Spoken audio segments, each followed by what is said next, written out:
Jai Gurudev. Isha Upanishad. E minden változandóságával tüneményes világ szívében honol a változatlan lény. Lépj hát túl a változón, és örvendve belső boldogságodnak ne kibánd magadnak azt, ami másoknak a gazdagság. A világban továbbra is cselekedve remélheti valaki, hogy eléri a megvilágosodást. Így, és csak ezáltal válhat valaki szabaddá a cselekedetek következményeinek kötelékétől. Meg nem világosodottak valóban azok, akiknek a világát a tudatlanság vaks sötétsége borítja. Ebbe a halálba süllyednek mindazok, akik ölik az önvalót. Az önvaló sohasem mozog, mégis túl gyors az elme számára. Az érzékek sem képesek őt felfogni, mert túl van befogadó képességük határán. Mozdulatlanul felülmúl minden aktivitást, mozdulatlan, mégis abban rejlik minden mozgás lehellete. Mozog, mégis mozdulatlan. Távol van, mégis közel. Mindenen belül van, mégis mindenen kívüli. Az, aki mindent az önvaló megnyilvánulásának, és minden megnyilvánulásban az önvalót látja, az ilyen szemlélő semmitől sem húzódik vissza. A megvilágosult számára minden, ami létezik, nem egyéb, mint az önvaló maga. Hogyan várhatna hát szenvedés vagy csalódás azokra, akik ismerik az önvalót?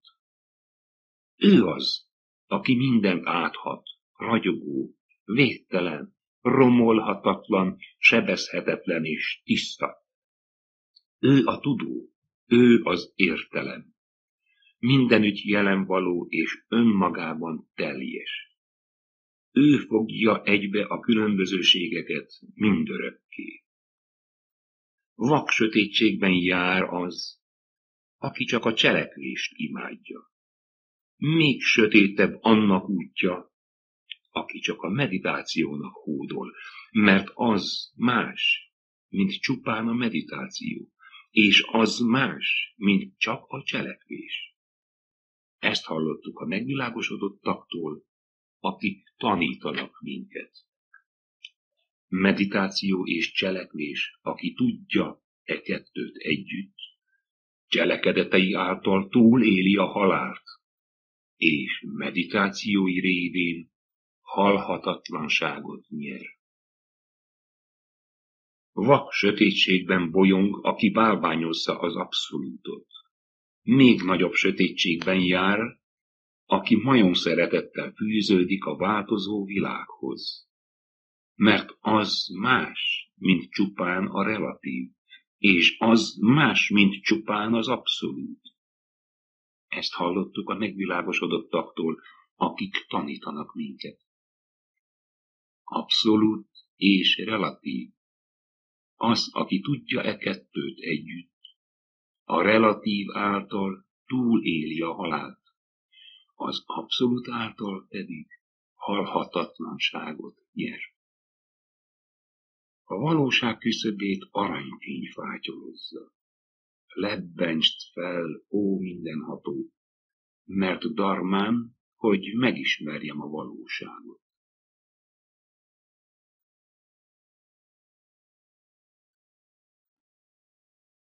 Mandukya Upanishad. Óm a múlhatatlan hang, mely magva minden létezőnek. A múlt, a jelen, a jövő nem más, mint az áradó óm. És ha valami meghaladja az idő három birodalmát, az az óm áradata valóban. Ez az egész teremtés végül is Brahman, és az önvaló, az is Brahman. Az önvalónak 4 állapota van.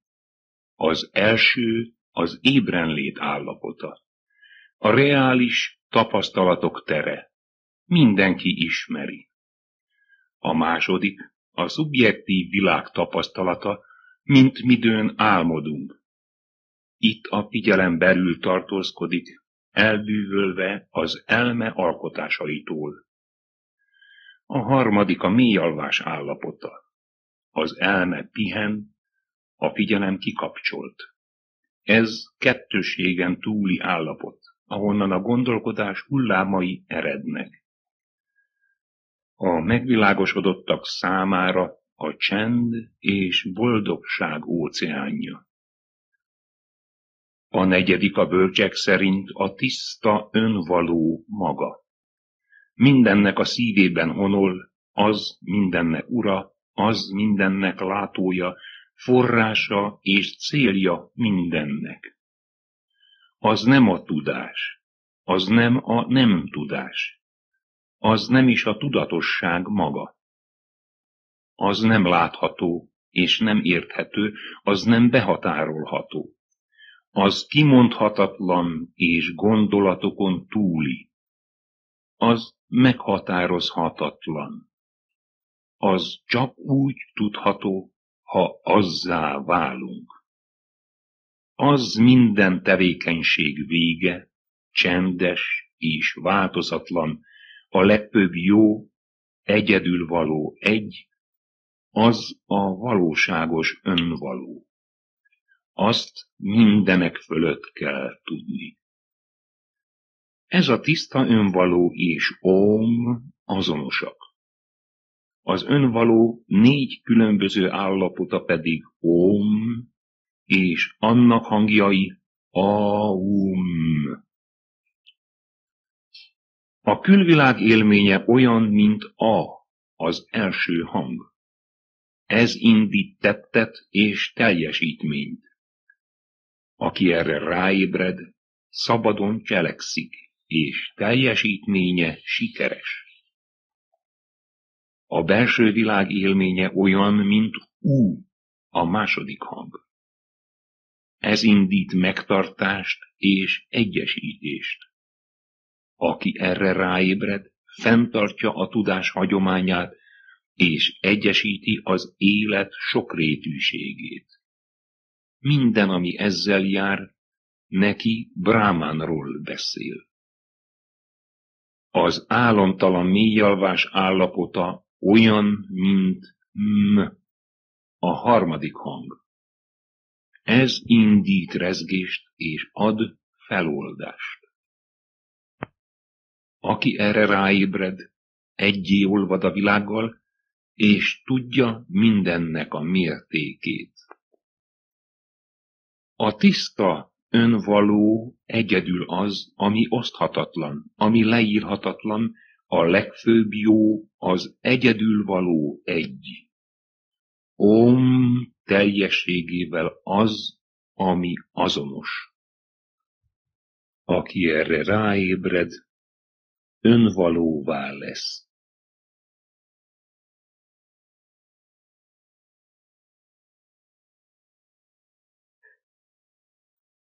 A védák az emberi gondolatok legrégibb feljegyzései. A véda szó jelentése tudomány. Azt mondhatjuk, hogy a védák közvetlen felismerések a világegyetem szerkezetére és működésére vonatkozóan.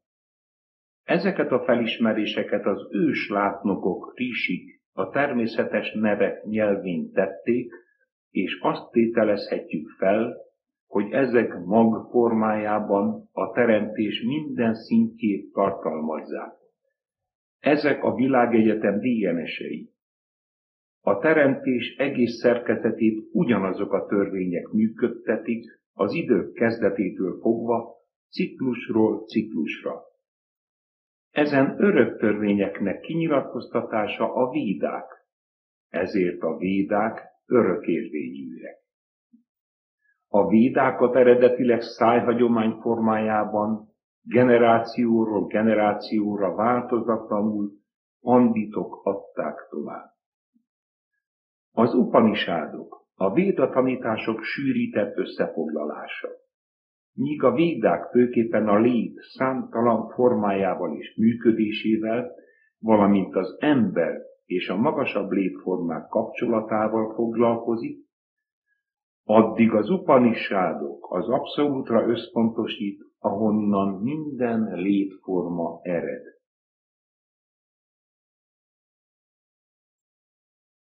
Mundaka Upanishad. Az istenek között az elsőszülött Bráma.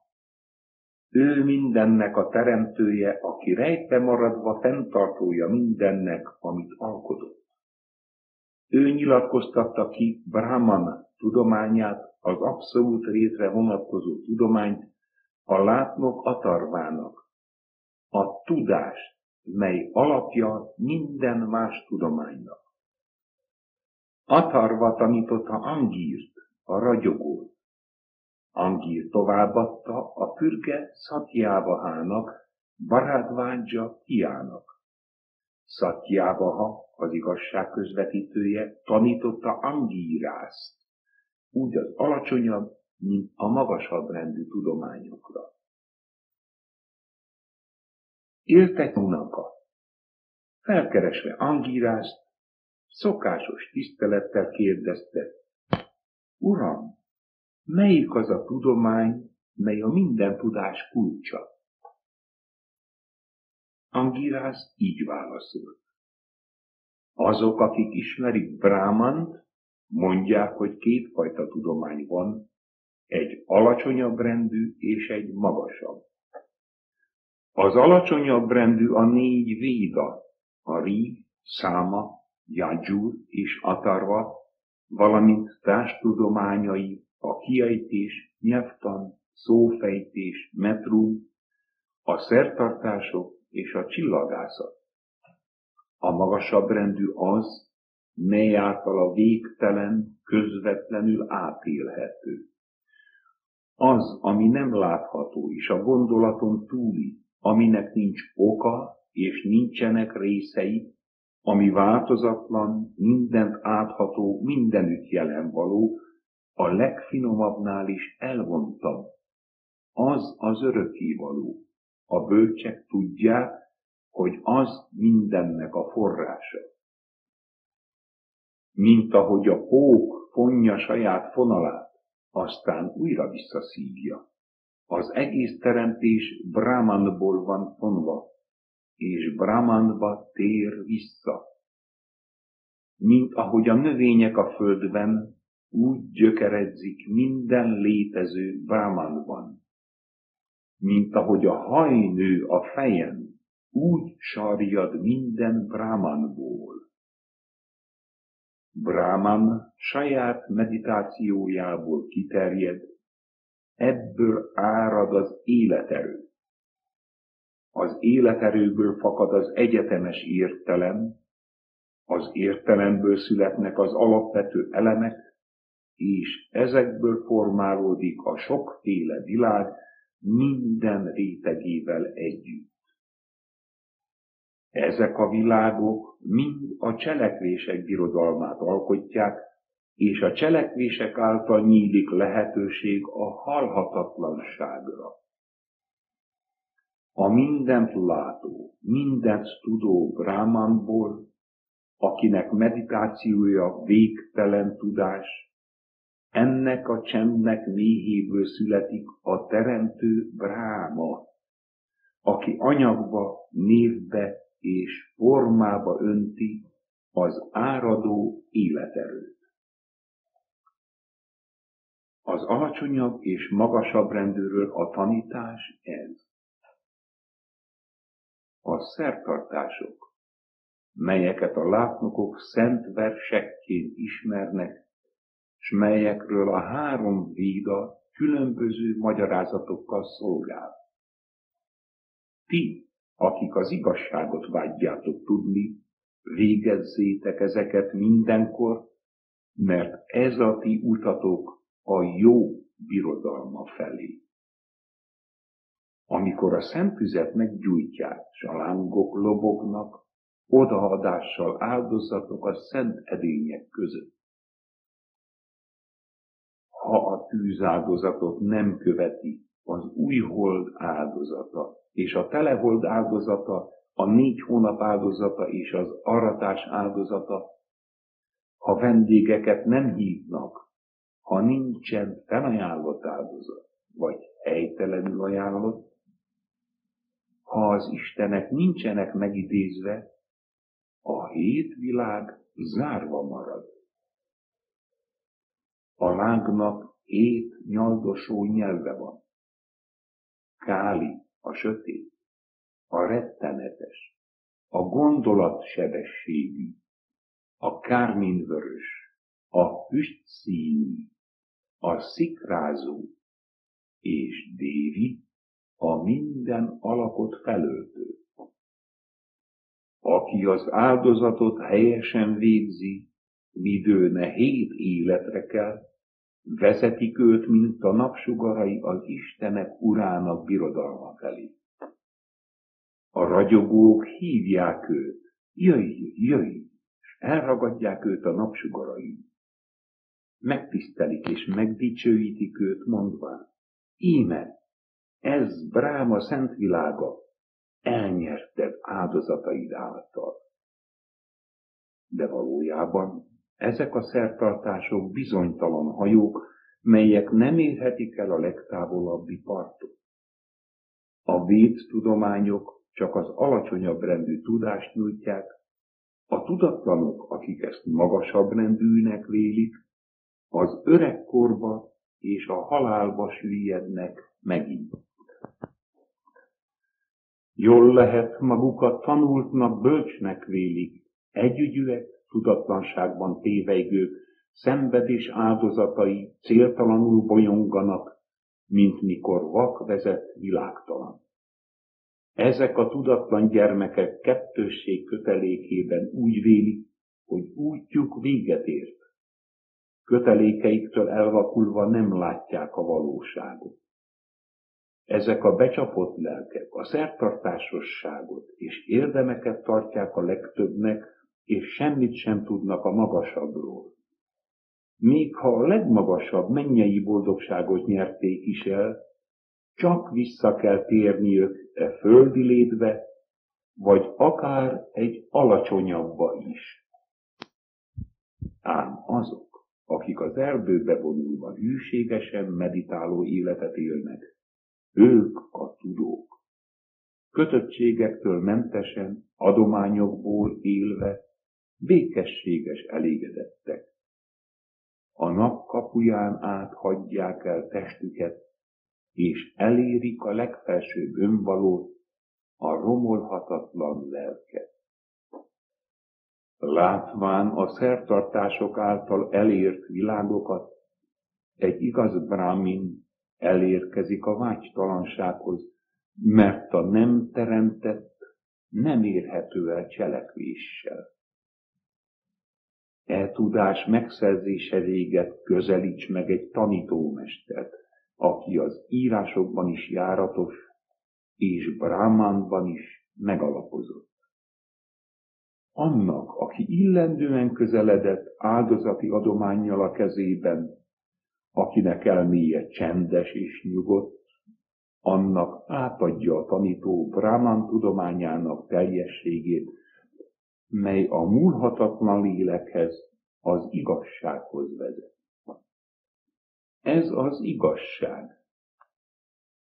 1000 szikra pattan ki a lángoló tűzből, mégis minden egyes különálló szikra lényegében a tűz maga. Ugyanúgy, kedves barátom, minden létező a romolhatatlan púrúsából árad ki, és tér majdan ugyanoda vissza. Purúsa valóban a teljes univerzum, az egész teremtés halhatatlan forrása, minden cselekedet és minden meditáció. Aki felfedezi őt, a mélyen belül rejtőző, elvágja a tudatlanság kötelékeit, még e földi élete során. Mindennek legmélyén Brahman rejtett pulzusa lüktet. a szíve mindennek, ami mozog, lélegzik vagy pillant, ami mindkettő, a lét és a nem lét. Minden vágy beteljesülése, túl minden megértésen, tudd, ó barátom, az az élet quintesszenciája. Az, ami ragyogó, elvontabb az elvontnál, melyben a sok világ és lakóinak léte gyökerezzik, az a romolhatatlan Brahman. Az élet, a beszéd, az elme, a valóság, a halhatatlanság. Azt tudd mindennek felett. Kedves Saunaka, így ismerd meg azt. Hatalmas fegyver az Upanishad, vedd, mint saját íjad. Helyezd rá az elmének meditáció által megtisztított és kihegyezett nyilát. Az örökkévalóra irányuló kontemplációban megszilárdult akarattal vondd hátra. Aztán engedd el az elmét, hadd repüljön az íjról, és gyorsan találja meg célját. Meditációdban a mantra legyen íjad, az öntudat a nyilad, és Brahman csendje a cél. Az érzékek hányt vetett benyomásaitól szabadultan fordulj a cél felé. Old el az elmét, hagyd azt Brahmanhoz repülni, hadd egyesüljön vele, miként a nyíl egyesül céltáblájával. Az, akiből az ég és föld, és közte a mennybolt van szőve, szövőszéke értelemnek és érzéseknek, tudd, az az egyedüli önvaló. Hagyj hátra minden hiába való szót, és időfecsérlő gondolatfűzést. Az a híd a halhatatlanság felé. A test szubtilis erői úgy áradnak szét, mint küllők a kerékagyból, és ahol ezek találkoznak, ott lelhető fel a mindent fenntartó Brahman. Valósítsd meg az önvalót, mint Om. Így juthatsz át biztonságban a sötétség vizein, és érheted el a világosság távolabbi partját. Az önvaló mindentudó, mindent megértő. Őt illet minden dicsőség. Az a tiszta öntudat, mindennek szíve mélyén, Bráma isteni várában lakozik. Nincs tér, melyet be nem töltene. Bennünk lakik mélyen, mint értelem nyilvánul meg, csendben irányítva a testet és az érzékeket. A bölcsek felismerik ezt az önvalót, mely boldogsággal teli, halhatatlan, és mindenen átragyog. Midőn megismerjük azt, mind magasabb, mind alacsonyabb mi voltát, minden kétség és bizonytalanság feloldódik, az aggodalmas szív megnyugszik, és az egyént többé nem kötik cselekedetek és azok következményei. Két madár, elválhatatlan társak ugyanarra a fára telepednek. Az egyik eszegeti a gyümölcsöt, a másik figyel. Az első madár a magunk egyénisége, aki ennek a világnak örömeivel és fájdalmaival táplálkozik. A másik a csendes tanúként szemlélő, egyetemes önvaló. Az egyéni lélek a változandóság világába merülve, megcsalatva, szabadsága elvesztését siratja. De ha felfedezi az Urat, a méltósággal és hatalommal teljes, megszabadul minden szenvedéstől. Amikor az értelem és a test megtisztul, a meditáció, az igazság, a megértés és az egyszerűség által, akkor a tökéletessé vált, meglátja az önvalót tisztán és ragyogón. A változatlan uralkodik, nem a változó. Egyedül a változatlanhoz maradandó beteljesülés. A változatlan tudománya az isteni ösvény, mely a bölcset az igazsághoz vezeti. Minden felfogáson túl az egyetlen fénye ragyog fel. Az a nagy. Az kisebb, mint a legparányibb, távolabbi, mint a legmesszibb, közelebbi, mint a legközelibb. A bölcs tudja azt, mélyen elmerülve. Szemmel nem látható, szavakkal el nem mondható, érzékekkel fel nem fogható. Nem szerezhető meg erőlködéssel, sem vezetléssel. Csupán a meditáció által megtisztult elme képes felfogni a minden megosztottságon túli egyet. Az elmét az érzékek folytonos aktivitásban tartják. Ha ezek visszavonulnak, és az elme csöndje beáll, akkor a belső önvaló felragyog.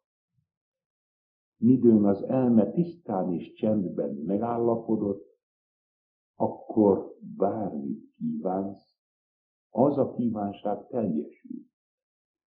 És akkor bármit gondolsz, az a gondolat megvalósul. Ezért te, aki jó sorsra vágysz, tiszteld az önvaló tudóját.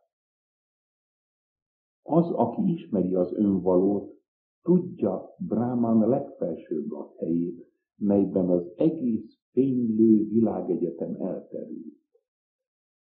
A bölcs minden vágytól mentesen, ennek a kozmikus léleknek hódolva levet minden kötődést. Mindaddig, míg cselekedeteidhez kapcsolódsz, kötve vagy vágyaid által, és folytonosan újjá kell születned úgy az élet során, mint a halál után. De midőn megtalálod az önvalót, minden vágy célját, magad mögött hagyod a születést és a halált.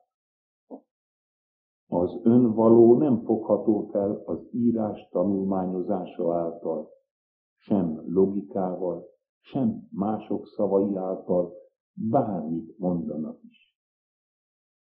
Az önvaló kegyelméből létezik az önvaló megismerése. Az önvaló önmagát nyilatkoztatja ki. Azt nem érik el a gyengék, sem a kishitűek, sem akik csak tettetik a visszavonultságot. De amint az erő, a szilárdság és a belső béke növekszik, úgy növekszik az önismeret is. Megismervén az önvalót, a bölcs elégedettségre lel.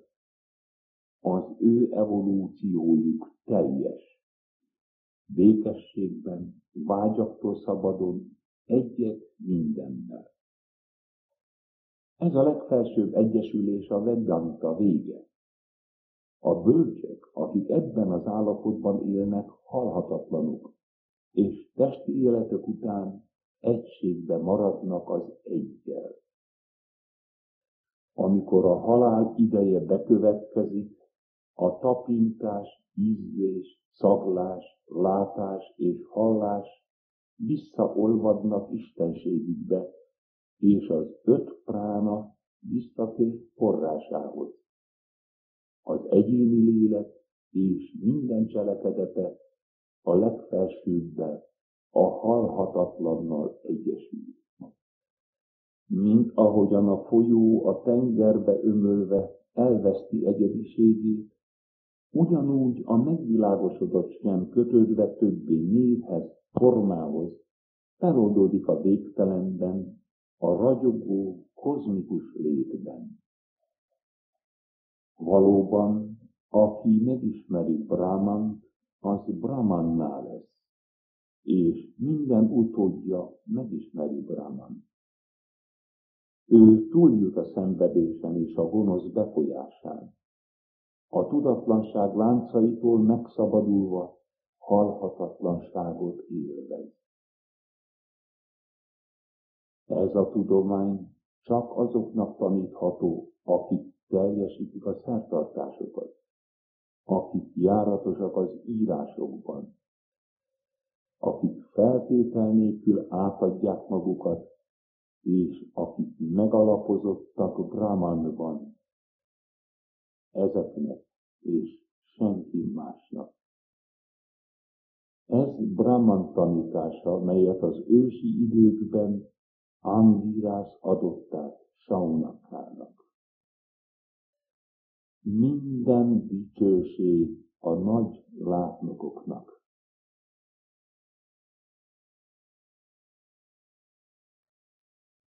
Csándogya Upanishad. Élt egyszer egy fiú, Svetaketu, Uddalaka Aruna fia. Egy napon az apa így szólt a fiához: Fiam, 12 éves lettél, eljött az ideje, hogy elmenj megtanulni a szent tudományokat. A mi családunkban hagyomány az, hogy minden tagja tanulmányozza a védákat, és igaz brahmin legyen belőle. 24 éves korára Svetaketu megtanulta az összes védát, és hazatért. Gőgös és öntelt volt abban a hiszemben, hogy mindent tud. Svetaketu, szólt az apja, te gőgös és öntelt vagy. Véled, hogy jól tudsz mindent. De kérted-e valaha is azt a tudományt, mely által hallod a nem hallhatót is, látod a nem láthatót is, és tudod a meg nem tudhatót is? Melyik az a tudomány, uram? Érdeklődött a fiú. Jól van, fiam. Ha megismersz egy agyagrögöt, minden tárgynak a lényegét ismerted meg, ami agyagból van. A különbség közöttük csupán név és forma. Ha megismersz egy aranyrögöt, minden aranyból készült tárgy lényegét ismerted meg. A különbség köztük csupán név és forma. Hasonlóképpen tudomány által minden tudomány lényegét megismered. Az én tiszteletre méltó tanítóim nem tudhattak erről a tudományról, hiszen ha tudták volna, bizonyára nekem is továbbadták volna.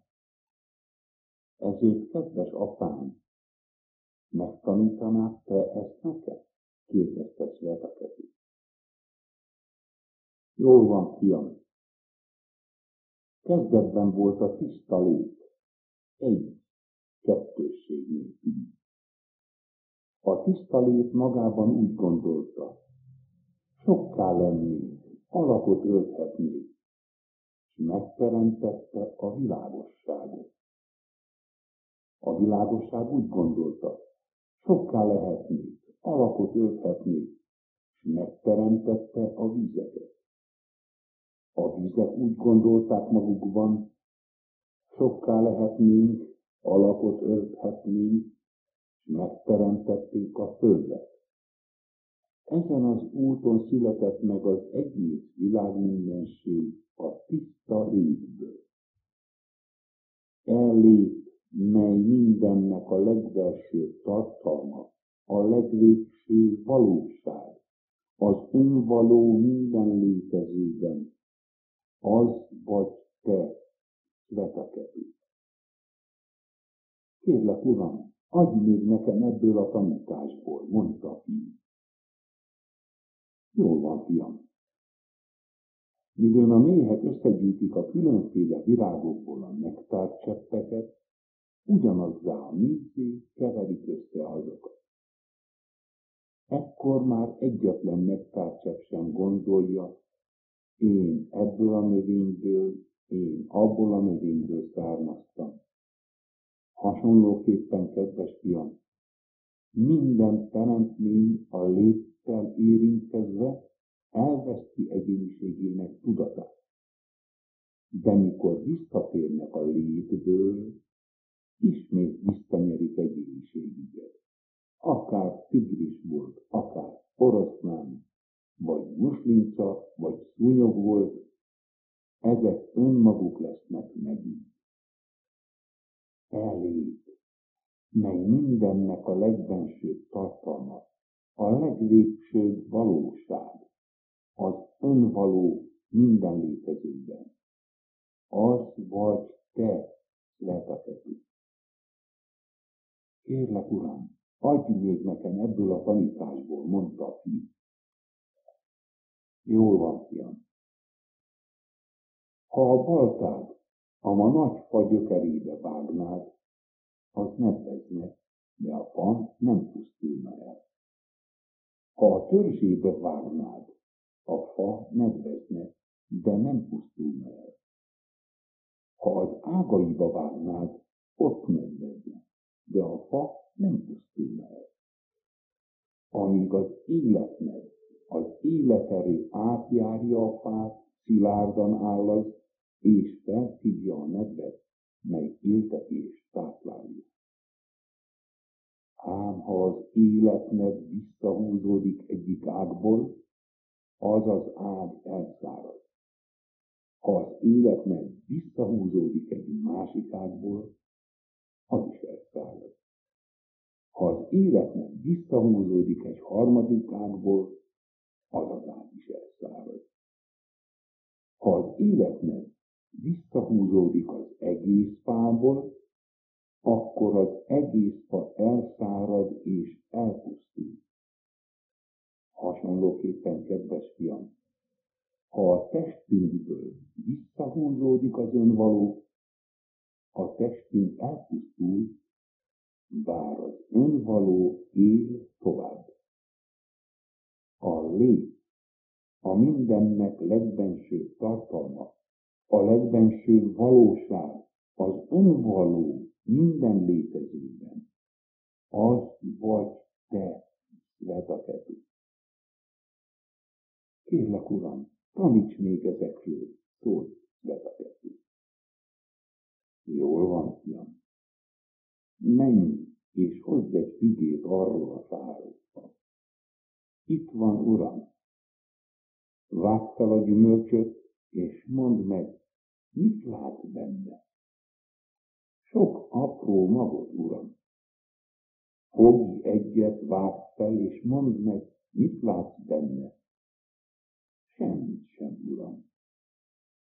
Nos, a füge legbelsőbb lényege neked semminek tűnik, pedig hidd el, fiam, hogy pont ebből a semmiből lett ez a hatalmas fügefa.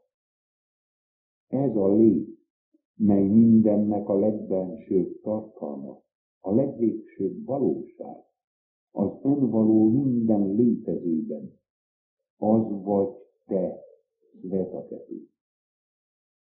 Kérlek, Uram, taníts még ezekről, szólt a fiú. Jól van, fiam, nézd, ez itt só. Szórd azt egy pohár vízbe, és holnap reggel hozd vissza nekem. Svetaketu úgy tett, másnap reggel aztán így szólt hozzá az apja. Add ide azt a sót, amit tegnap a vízbe szórtál. A fiú azonban hiába kereste a sót, mint hogy az a vízben teljesen feloldódott. Az apa ekkor azt mondta, igyál egy kortyot a teli pohárból, milyennek találod? Sósnak, Uram. Öntsd ki a felét, és újra kóstold meg. Milyennek találod? Sósnak, Uram. Öntsd ki még belőle, és kóstold meg az alját is. Milyennek találod? Még ezt is sósnak, Uram. Na hát, öntsd ki az egészet, és gyere vissza. A fiú úgy tett, és közben ezt mondta. Minden csepp víz sós volt. Hasonlóan, fiam, Lehet, hogy te nem tudod felfogni a mindent átható tiszta létet, pedig valósággal ott van az. Ez a lét, mely mindennek a legbensőbb tartalma, a legvégsőbb valóság, az önvaló minden létezőben. Az vagy te, Svetaketu. Kérlek, uram, taníts még ezekről, mondta a fiú. Jól van, fiam. Képzelj el egy embert, akinek bekötik a szemét, messzi földre elviszik, majd a vadonban magára hagyják. Reményt veszve fog az bolyongani mindenfelé kiáltozván. Bekötött szemmel itt hagytak magamra, de ha valaki leveszi szeméről a kötést, és megmondja neki, hogy milyen irányba tartson, faluról falura haladva kérdezgetve a helyes utat, előbb-utóbb hazatalál.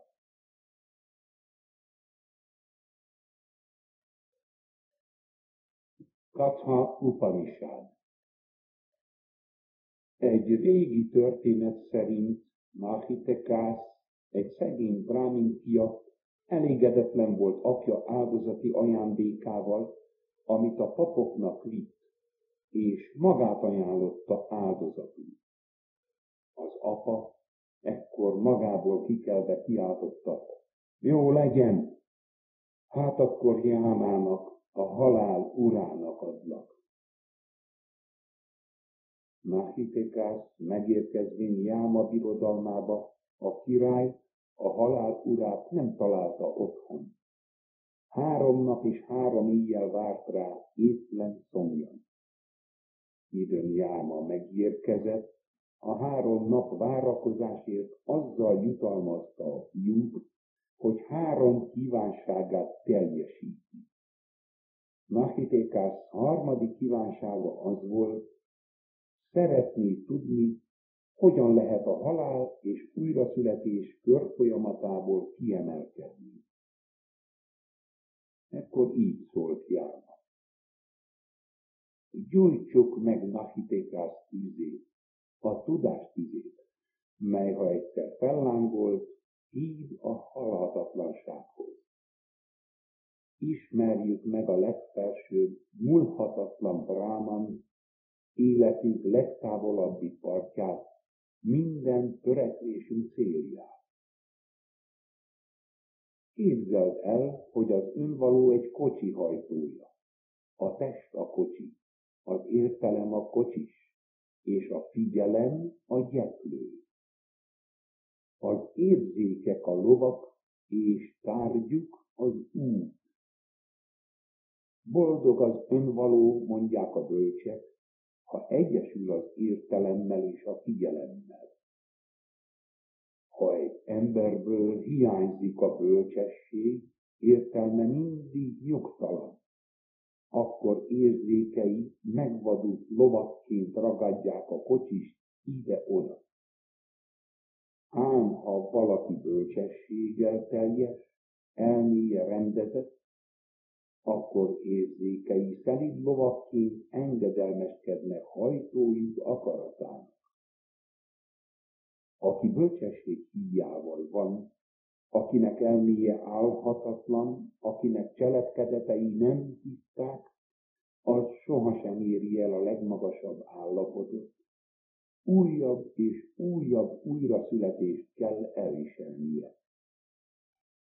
Ám aki valóban bölcs, akinek elméje álhatatos, aki mindig tiszta, az eléri a legmagasabb állapotot, ahonnan nincs visszatérés. Felfogó szerveinél finomabb az érzések. Ezeknél finomabb az ész. Ennél finomabb az értelem. Ennél finomabb az egyéniség.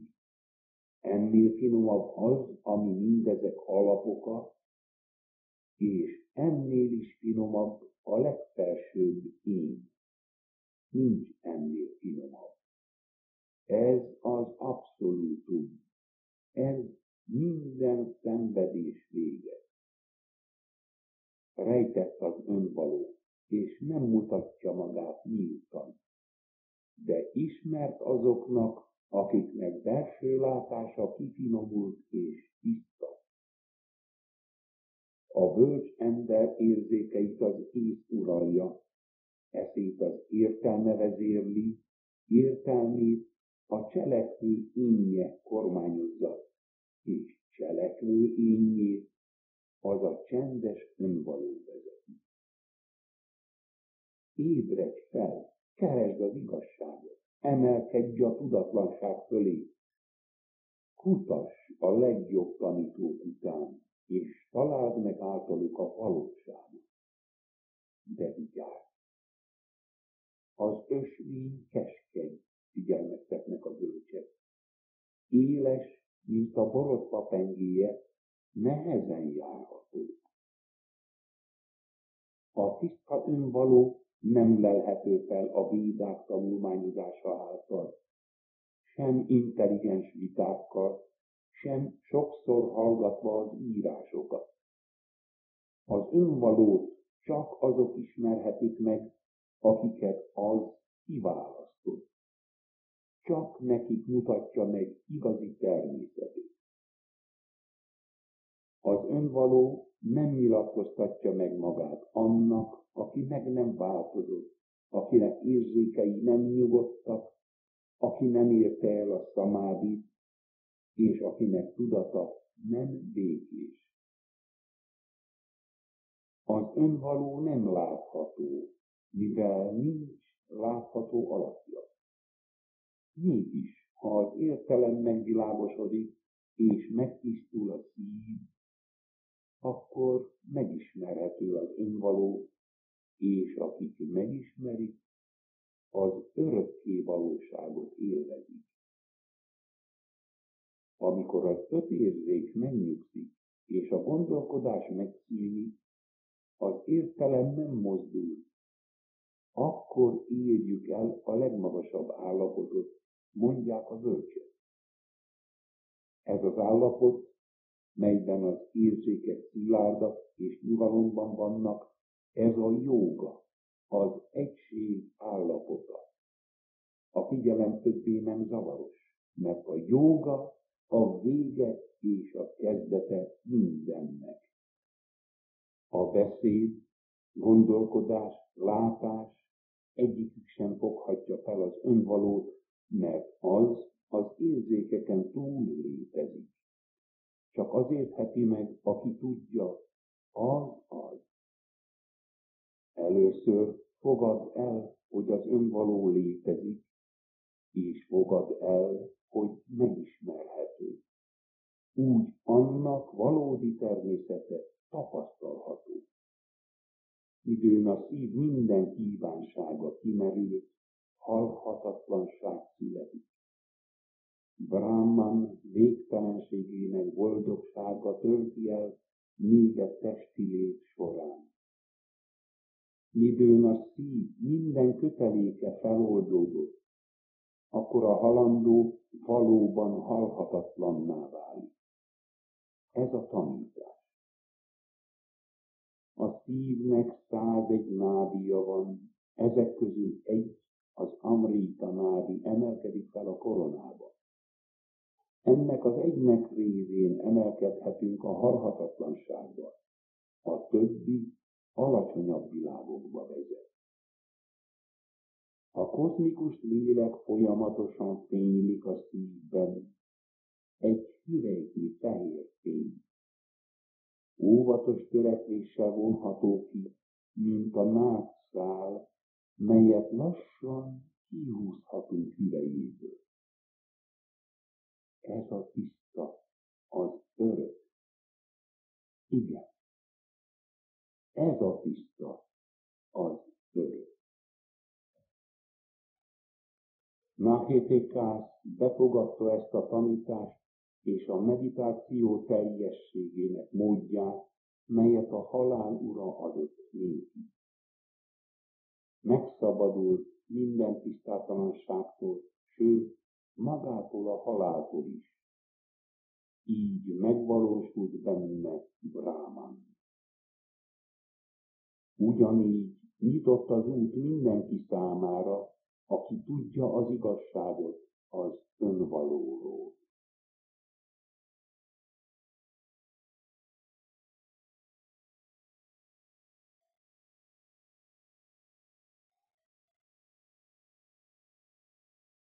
Kaushitaki Upanishad. Pratardana, Devadasa fia, bátorságával és kitartásával elérte Indrának, az egek urának csodás birodalmát. Indra köszöntötte őt és így szólt: Pratardana, kérhetsz bármi ajándékot, amit csak kívánsz. Pratardana így válaszolt: Kérlek, te válasz nekem. Add azt nekem, amiről azt gondolod, hogy a leghasznosabb lesz az emberiség számára. Isten nem válogat halandó számára, szólt Indra, ezt magadnak kell megtenni. Ha magam kell, hogy válasszak, az nem lesz igazi ajándék, mondta Pratardana. Így Indra, lévén maga az igazság, szavához hűen így szól: Ismerj meg hát engem. Azt gondolom, az emberiség számára valóban az a legjobb, ha megismerhet engem. Én vagyok Prána, az élet lehelete, és az öntudat minden létezőben. Dicsőíts engem, mert én vagyok az élet és a halhatatlanság. Az élet lélegzet, és a lélegzet élet.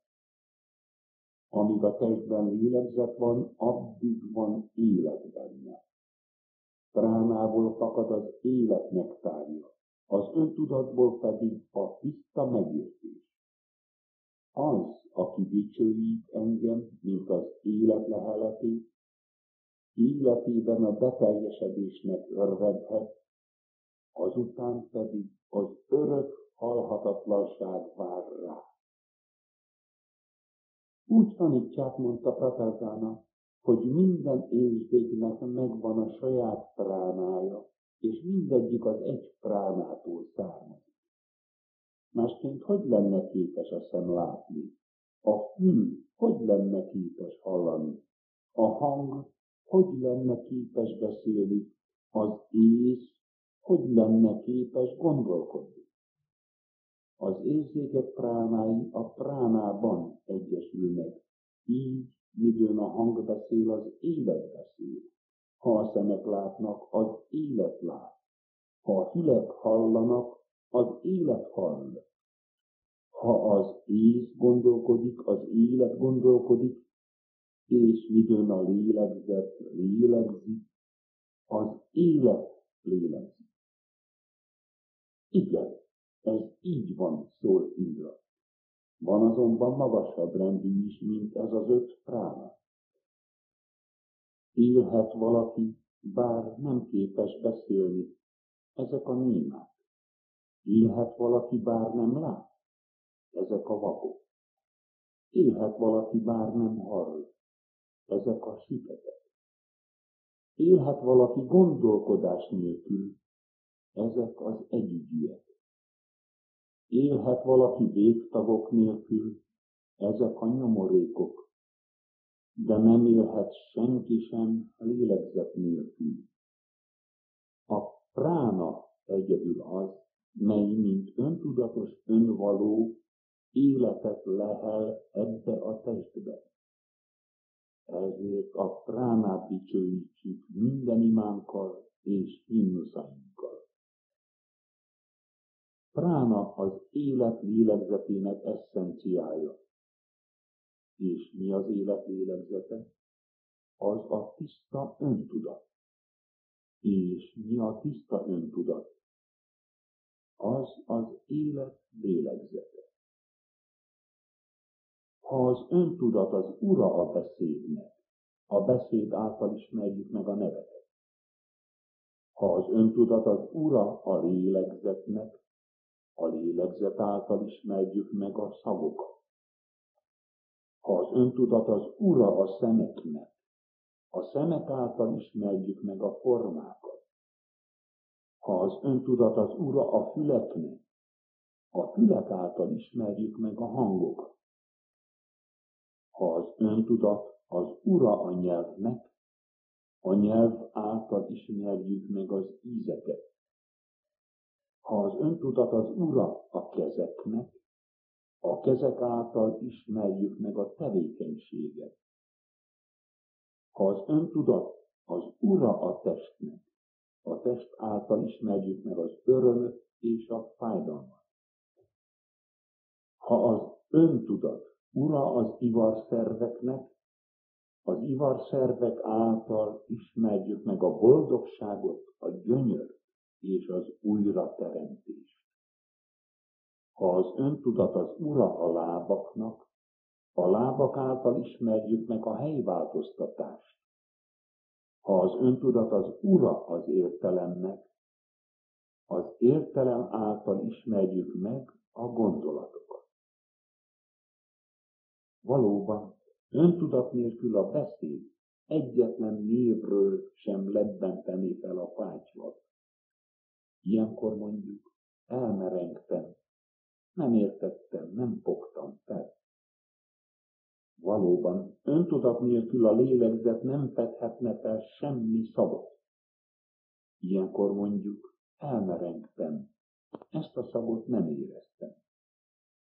Valóban, öntudat nélkül a szemek nem fedhetnének fel semmi formát.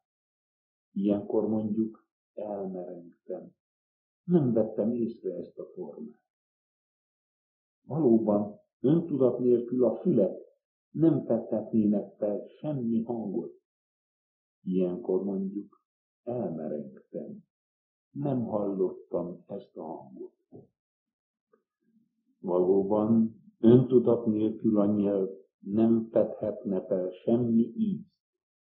Ilyenkor mondjuk, elmerengtem, nem éreztem ezt az ízt. Valóban, öntudat nélkül a kezek nem képesek kontrollált cselekvésre. Ilyenkor mondjuk, elmerengtem, nem is vettem észre, mit tettem. Valóban, öntudat nélkül a test nem fedhetne fel sem jó érzést, sem fájdalmat. Ilyenkor mondjuk, elmerengtem, nem éreztem sem jó, sem fájdalmat. Valóban, öntudat nélkül az ivarszervek nem fedhetnek fel boldogságot, gyönyört, vagy az újrateremtés örömét. Ilyenkor mondjuk, elmerengtem, nem éreztem sem boldogságot, sem gyönyört, vagy az újrateremtés örömét. Valóban, öntudat nélkül a lábak nem képesek kontrollált mozgásra. Ilyenkor mondjuk, elmerengtem, nem is vettem észre, hová léptem. Valóban, öntudat nélkül az értelem nem fedhet fel semmi gondolatot.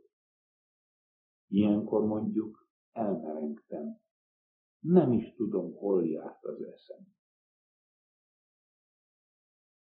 Nem csupán a beszéd megértésére kell törekednünk, de meg kell ismerni a beszélőt is. Nem csupán a szagokat kell megismernünk, de a szaglót is. Nem csupán a formákat kell megismernünk, de a látót is. Nem csupán a hangokat kell megismernünk, de a hallót is. Nem csupán az ízeket kell megismernünk, de az ízlelőt is. Nem csupán a cselekedeteket kell megérteni, de meg kell ismerni a cselekvőt is. Nem csupán a jó érzést vagy a fájdalmat kell tapasztalni, de meg kell ismerni a tapasztalót is. Nem csupán a boldogságot, gyönyört, az újrateremtés örömét kell megismernünk, de meg kell ismerni az élvezőt is. Nem csupán a mozgást kell megismernünk, de a mozgatót is. Nem csupán a gondolatok megértésére kell törekedni, de meg kell ismerni a gondolkodót is. A lét 10 eleme az értelemtől függ, és az értelem elemei a léttől függenek. Valóban, ha nem volnának a létezés elemei, nem lehetnének az értelem elemei sem. És ha nem volnának az értelem elemei, nem lehetnének a létezés elemei sem. Önmagában egyikből sem lehet alkotni. 10 elem valójában egyetlen egység, miként a kerékben az abroncsrészek a küllőkhöz kapcsolódnak, a küllők pedig a kerékagyban egyesülnek, úgy a létezés 10 eleme az értelemhez kapcsolódik, az értelem 10 eleme pedig a pránában egyesül. Ez a prána azonos a megismerővel, boldog, időtlen és halhatatlan. Jó tettek nem jobbíthatják, a gonosz nem ronthatja őt, mert ő az oka a jónak azokban, akik felemelkednek, és a gonosz azokban, akik elbuknak. Ő az univerzum kormányzója és védelmezője. Ő a mindenség ura. Én vagyok ő. Tudd ezt. Én vagyok ő.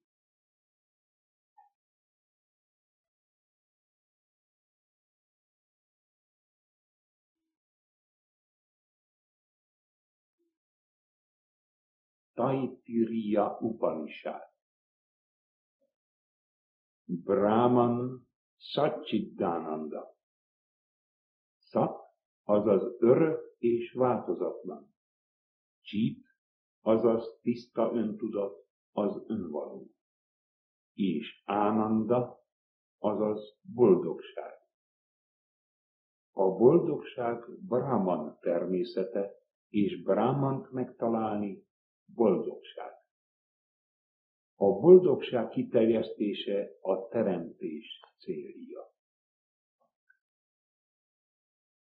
Kezdetben nem volt a világ, a nem létből fakadt a lét. A lét magából teremtette az önvalót, ezért önmegvalósult a neve.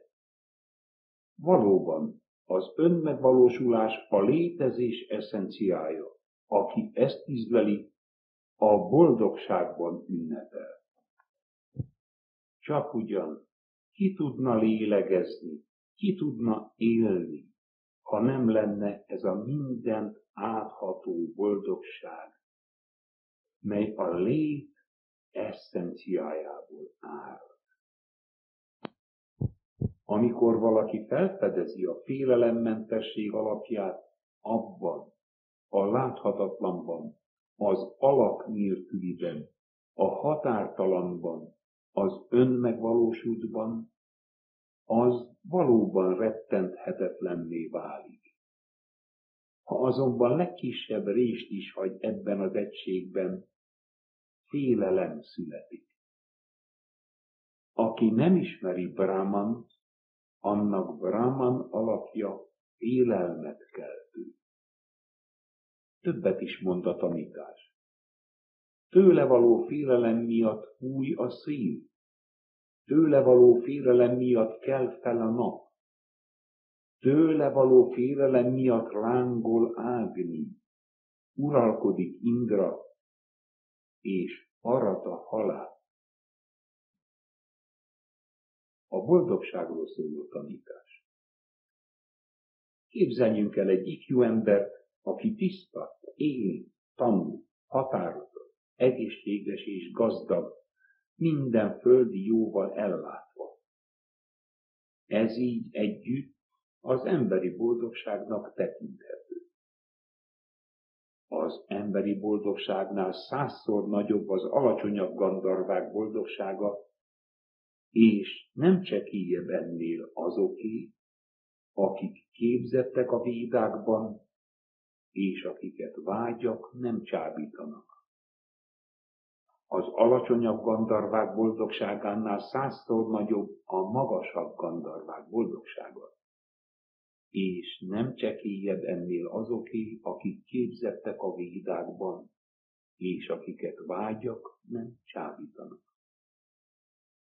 A magasabb gandharvák boldogságánál 100-szor nagyobb az atyák boldogsága a paradicsomban, és nem csekélyebb ennél azoké, akik képzettek a védákban, és akiket vágyak nem csábítanak. A paradicsomi atyák boldogságánál 100-szor nagyobb az isteneké, akik istenként születtek, és nem csekélyebb azoké, akik képzettek a védákban, és akiket vágyak nem csábítanak. Az istenként született istenek boldogságánál 100-szor nagyobb azok boldogsága, akik jó cselekedetek által nyerték el istenségüket, és nem csekélyebb azoké, akik képzettek a védákban, és akiket vágyak nem csábítanak. A jó cselekedetek által istenné lettek boldogságánál 100-szor nagyobb a magasabb istenek boldogsága, és nem csekélyebb azoké, akik képzettek a védákban, és akiket vágyak nem csábítanak. A magasabb istenek boldogságánál 100-szor nagyobb Indrának, az istenek uralkodójának boldogsága, és nem csekélyebb azoké, akik képzettek a védákban, és akiket vágyak nem csábítanak. Indra, az istenek uralkodójának boldogságánál 100-szor nagyobb Brihapaszti, az istenek tanítójának boldogsága, és nem csekélyebb azoké, akik képzettek a védákban, és akiket vágyak nem csábítanak. Brihaspati, az istenek tanítójának boldogságánál 100-szor nagyobb Prajapati, mindenek atyjának boldogsága, és nem csekélyebb azoké, akik képzettek a védákban, és akiket vágyak nem csábítanak. Prajapati, mindennek atyjának boldogsága, Ráma boldogsága, és nem csekélyebb azoké, akik képzettek a védákban, és akiket vágyak nem csábítanak. Ő, aki az emberben az én tudat való, aki a napban is az én tudat. Ő az egy. Aki tudja ezt, midőn elhagyja a világot, túljut az anyag, túljut az élet, túljut a gondolatvalón, túljut az értelemvalón, és a boldogság valóságába jut. Többet is mond a tanítás. Ahol elnémulnak a szavak, és amit az elme nem képes felfogni, az agy. Akiben Brahman boldogsága beteljesedett, az megszabadult minden félelemtől. Nem aggasztják ilyen gondolatok. Miért is nem tettem, ami jó? Miért tettem, ami rossz? Ezeknek karmaiból megszabadul az, aki ismeri Brahman. Ezt tanítja az Upanishad.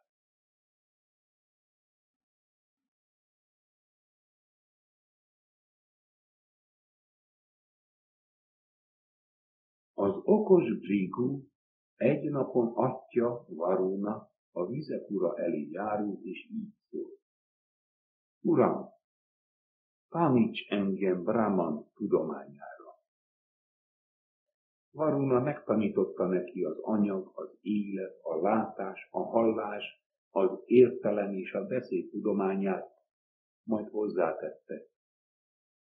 Törekedj megtudni, miből erednek ezek, mi a fenntartó, és mibe fognak visszatérni. Brihu elvonul és meditál. Meditációjában pedig látta, hogy az anyag Brahman.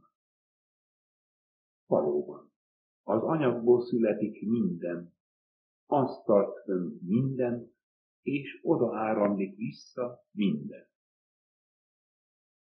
Miután ezt felismerte, visszatért atyához, és újra kérte őt.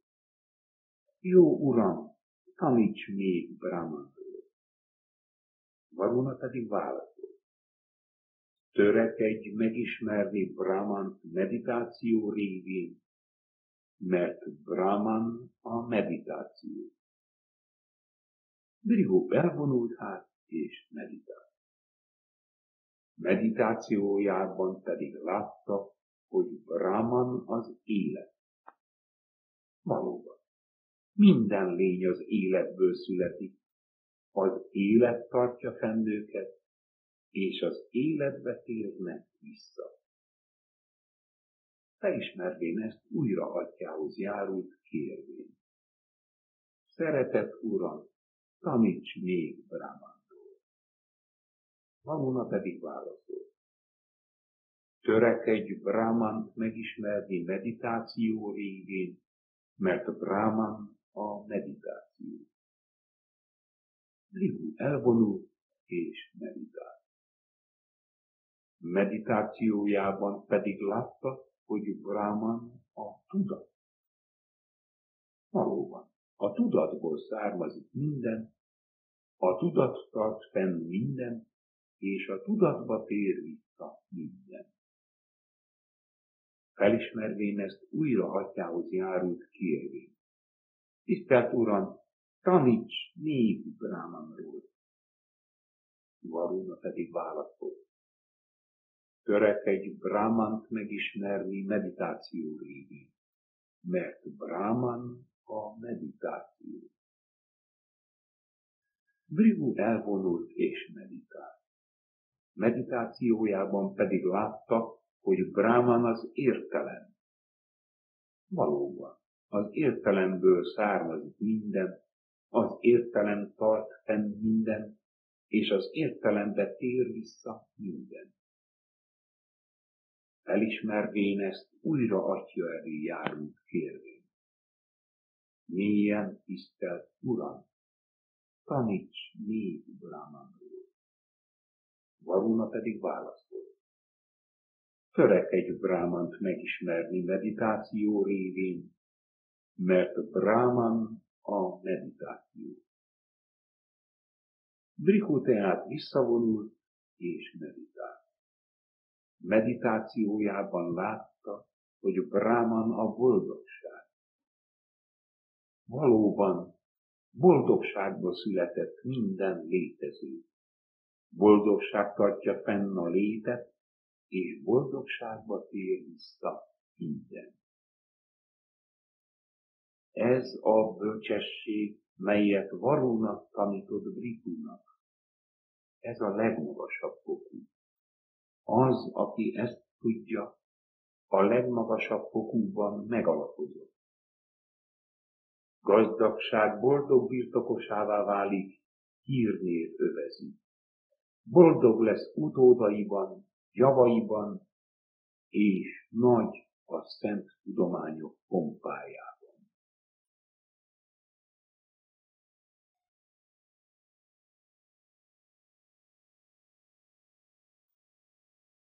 A 6 indiai filozófia közül egyik a Szánkhja. Eszerint a kozmosz 2 egymást kiegészítő részre oszlik. Ezek Purusha és Prakriti. Purusha a kozmikus lélek, a létezés kozmikus aspektusa. Az értelem eszenciája. Prakriti a természet.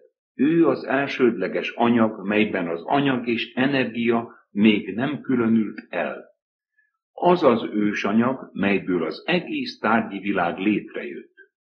Prakriti 3 összetevője a 3 guna, jelentése a kötél fonalai. Ezek a rajas, tamas és a sattva. Ez a három tendencia, amely az egész teremtés alapvető sajátossága, és az indiai istenháromság Brahma, Siva és Visnu fogalom jelentése is. Prakritiben a három guna nem különül el, hanem egyensúlyi állapotban van. Ha ez az egyensúly megbomlik, akkor az univerzum jön létre, és minden megvalósulásban a három guna közül egyik vagy másik jut vezető szerepben. Rajas a dinamikus, progresszív teremtőerő befolyása. Tamas a visszafogás, nehézkesség, mely lassítja Rajas impulzusait. Sattva a fenntartó befolyás, mely egyesíti és rendezi Rajas és Tamas működését. Ahol sattva válik dominánssá, ott sokkal inkább a tisztaság és szilárdság nyilvánul meg, mint a szenvedély és csüggedtség. A meditáció révén sattva befolyása növekszik, ezért mondják általánosan a jógik életét szattvikusnak. Mája fogalma a gúnák játékát jelenti.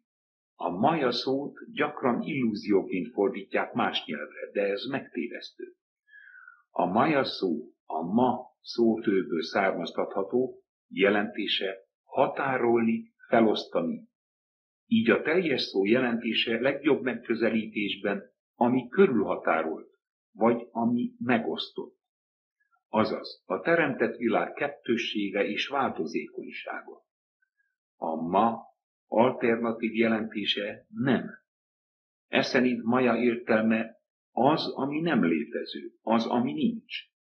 Az abszolútum szemszögéből a relatív nem létező, hiszen nem független, nem maradandó létezés. Továbbá, mivel az abszolútum transzcendens marad akkor is, midőn a relatív megvalósul, mint része az egésznek, miként az óceán hullámai sem jelentik magát az óceánt, de azt sem, hogy csupán illúziók lennének. A manifestálódott világ épp úgy valóságos, mint ahogyan az óceán hullámai valóságosak. A megvilágosodott ember számára a relatív világ önmagában nem a teljes valóság. A teljes valóság az abszolút és relatív egysége.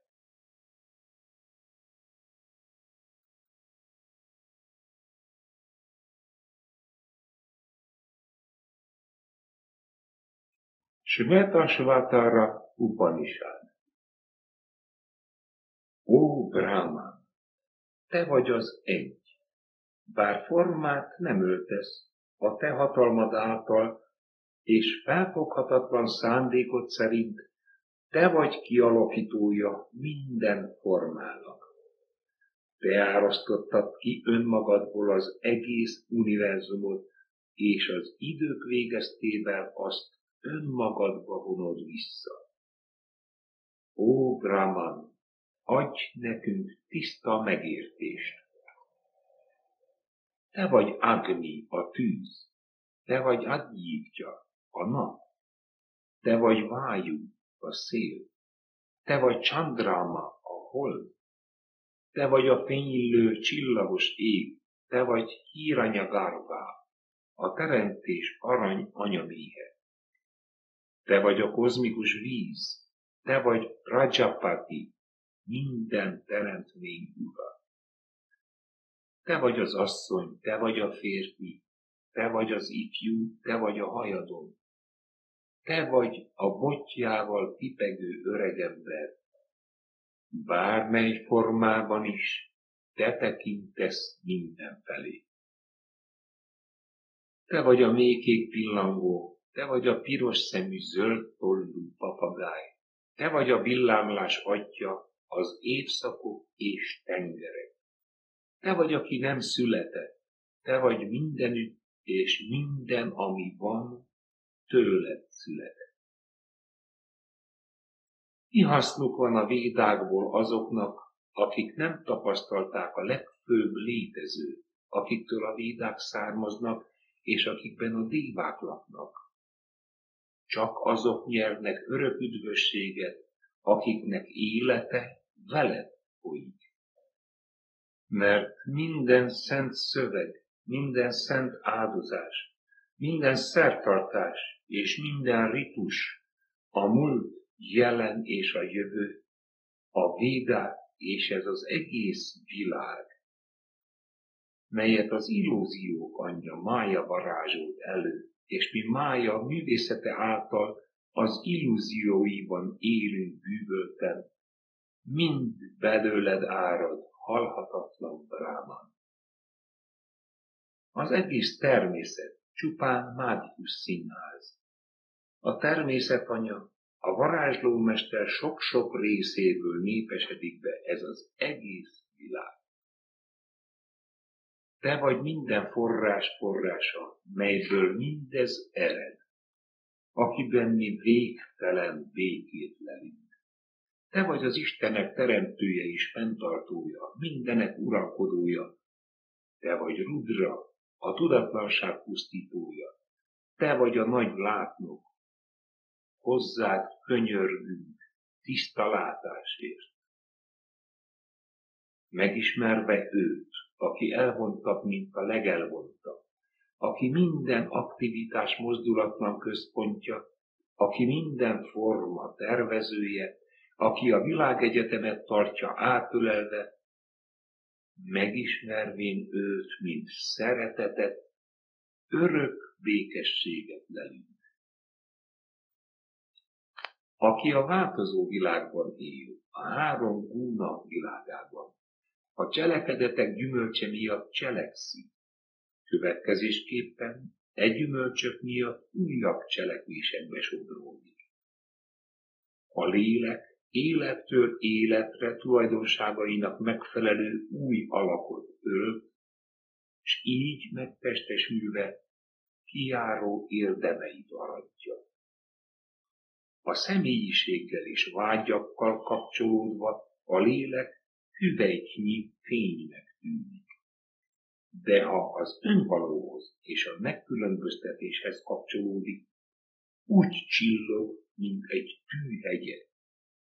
De tudd, ha csupán akkora is a lélek, mint egy hajszál hegyének, a 100. részének a 100. része, mégis magába foglalja a végtelen.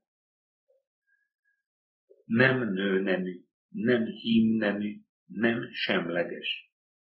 Mégis testet öltve a lélek felveszi valamelyik formát. A látás, vágy, tapintás és egyesülés varázsa által megszületik egy lélek. Táplálék és ital által növekszik, és tetteitől függően újra születik. A lélek sokféle alakot ölthet gúnáitól függően, lehet durva, lehet finom. A vágyai formálják a fölvett testet. Némely okosok azt állítják, hogy a változás a dolgok természete. Mások az idő mércéjének vélik. Mindannyian tévednek, ó dicsőséges Úr, mert a te hatalmad az, mely a világ kerekét forgatja. Ez az egész világ benned nyugszik.